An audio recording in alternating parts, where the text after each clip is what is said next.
from here at Everything Empires, I just want to wish to all my subscribers and everyone who's watching, Merry Christmas, Happy New Year, and I hope you guys are all keeping safe wherever you guys are watching. In this video, we are going to go back to the year 800 and peek into a real-life royal event that actually happened on Christmas Day. Stay tuned, this is Everything Empires. If you like this kind of content, please like and subscribe. So let's get right into it. If you didn't know who Charlemagne was, he was actually one of the most important figures in European medieval history. Part of his legacy was him being responsible for changing the entire European landscape in all religious, cultural, political, and economical aspects. Before he was known as Charles the Great, he was simply the King of the Franks, which would be controlling the areas of what would be ancient day France and Germany. In what could be best described as a scratch my back and I'll scratch yours kind of move, Charlemagne helped out his buddy Pope Leo III, who was having a bit of power insecurities back in Rome. You see, Pope Leo III was just a newly elected pope and was wanting more control over the daily aspects of Roman life. Now, being that he's just the new kid on the block, this actually turned off a lot of people off, especially the Roman rich. Soon, there was a revolt, and it got so bad, they actually attacked him and almost tore his eyes and tongue out. Say what?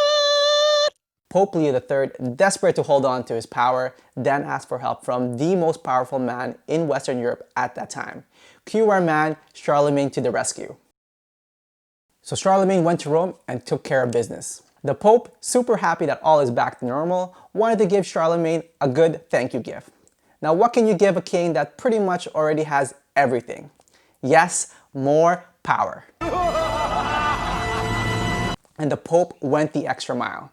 So in the year 800, on Christmas Day, in the name of protecting Christians and Christian lands everywhere, the Pope crowned Charlemagne the new Roman Emperor.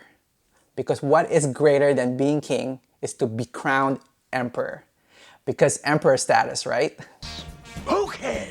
This is significant as this marks Charlemagne as having the biggest empire in Western Europe since the fall of the Roman Empire 400 years earlier. By Boxing Day, Charlemagne just became the most powerful man in Europe and also had the backing of the second most powerful man at the time, which is of the Pope.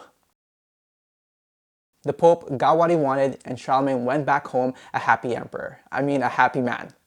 There's actually a lot of details around this event, but in the spirit of Christmas, I wanted to keep it light. Thank you for watching, and again, I want to wish everyone a Merry Christmas, and though none of us may be getting presents of Roman Emperor tiles anytime soon, I do wish you guys get what you want for this Christmas. Happy holidays, everybody.